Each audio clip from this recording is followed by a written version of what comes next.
अचरज है जिनकी रोटी पर हम लोगों के नाम मिले, उनकी सारी पीढ़ी में ही पूरे नमक हराम मिले। उनकी सारी पीढ़ी में ही पूरे नमक हराम मिले। देश की सरहदों को सर्वाधिक बेटे देने वाली हरियाणा की मिट्टी को राजस्थान की हल्दी घाटी की ओर से अपने प्रणाम निवेदित करता हूं। स्वागत। दिनेश भाई जानते हैं आज मुझे हैदराबाद होना था, मैं आज गुड़गांव क्यों हूं, हरियाणा क्यों हूं, इसका एक छोटा सा कारण समझ लें। मुझे 35 साल हो गए, मैंने कभी हाथ जोड़कर गिड़गिड़ाकर कविताएं नहीं पढ़ी हैं। जहां अच्छा लगे, आपका उत्साह मिले, मैं सोचता हूं। मैं यदि आज बेंगलोर होता, बंबई होता, तो एक दृश्य मेरे सामने होता, सुबह 4 बजे सफेद कुत्तों की चैन पकड़ करके घूमती हुई लड़कियां दिखाई देती और शायद गर्व से आपकी तालियां उठें। यदि मैं हरियाणा में हूं और 4 बजे मैं सड़कों पर निकलता हूं तो सरहदों के लिए तैयार होते सैनिक रेस लगाते हुए दिखाई देते हैं। इंडिया न्यूज हरियाणा जिंदाबाद, हमारा हरियाणा जिंदाबाद और हमारा देश जिंदाबाद, भारत माता की। ये धरती रण में दुश्मन का कोई एहसान नहीं रखती। मेरे बारे में बड़ी बातें बताई हैं बलप्रीत जी, मेरे हिस्से में एक ही बड़ा गौरव आता है। मैंने उसी टाइगर हिल के नीचे भी कविताएं पढ़ी हैं जहां हमारे 523 बेटों ने खून से वंदे मातरम लिख दिया था। वहां पर सर्वाधिक बेटों के यदि नाम लिखे तो हरियाणा के बेटों के लिखे हैं। तब मैंने 4 पंक्ति कभी करगिल में कही थी, यह धरती रण में दुश्मन का कोई एहसान नहीं रखती। आपकी मिट्टी का स्तवन कर रहा हूं, आप कैसे स्वीकार करते हैं मुझे देखना है।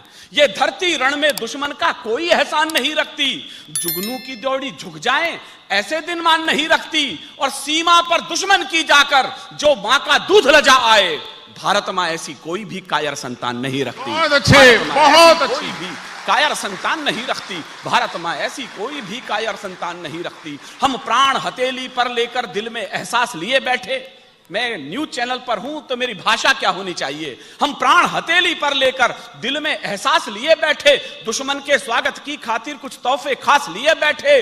बढ़ चले मृत्यु के परवाने, शायद पीछे से दाद उठे, बढ़ चले मृत्यु के परवाने, जीने की है परवाह किसे, जीवन जीने की खातिर हम मृत्यु की प्यास लिए बैठे। जीवन जीने की खातिर हम मृत्यु की प्यास लिए बैठे।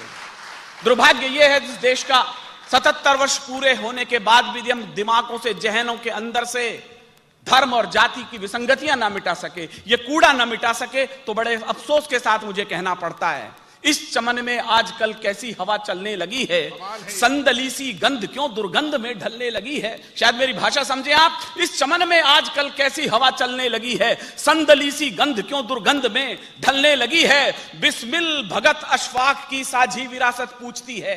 मेरे दोस्त डॉक्टर असुद्दीन बैठे हैं, बलप्रीत जी यहां बैठे हैं, 3 मजहब के लोग यहां बैठे हैं, तो जरा जितनी हिम्मत से मैं कह रहा हूं उतनी हिम्मत से आपकी दाद मिले। इस चमन में आजकल कैसी हवा चलने लगी है, संदली सी गंध क्यों दुर्गंध में ढलने लगी है।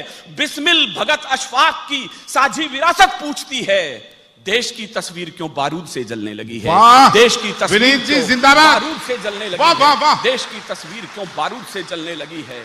हिंदुस्तान में सपने में भी हमने नहीं सोचा था कि 77 साल के बाद जिस देश की रोटियों पर हम लोगों के हस्ताक्षर हैं, वहां ढाका यूनिवर्सिटी के ऊपर से हमारे बेटों को इसलिए फेंक दिया जाएगा क्योंकि हम हिंदुस्तान के थे। मैंने लिखा, जिनकी आजादी भारत की सेना की कुर्बानी है। मैं गुस्से में हूं तो गुस्से में बोल रहा हूं, मुझे आपकी हथेलियों में तालियां नहीं चिंगारियां चाहिए। जिनकी आजादी भारत की सेना की कुर्बानी है, उन कायर लोगों ने भेजी कैसी क्रूर निशानी है। अचरज है जिनकी रोटी पर हम लोगों के नाम मिले, उनकी सारी पीढ़ी में ही पूरे नमक हराम मिले। उनकी सारी पीढ़ी में ही पूरे नमक हराम मिले।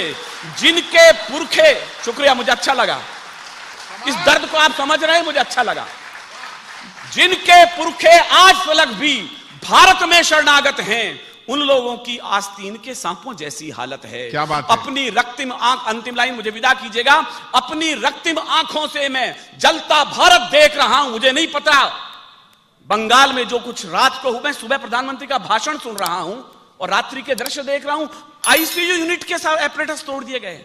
अपनी रक्तिम आंखों से मैं जलता भारत देख रहा हूं, आस्तीन में काले विषधर निज दिन पलते देख रहा हूं।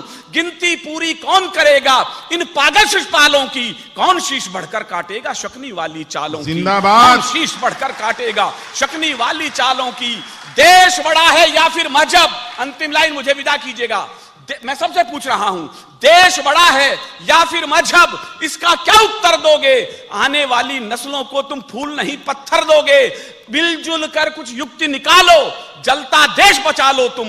अमर तिरंगे के पावनतम, तीनों रंग बचा लो। अमर तिरंगे के पावन। एक बार दोनों हाथ उठाकर तालियां, पूरा सदन। विनीत भाई, हाँ, कमाल विनीत जी। शुक्रिया, थैंक यू।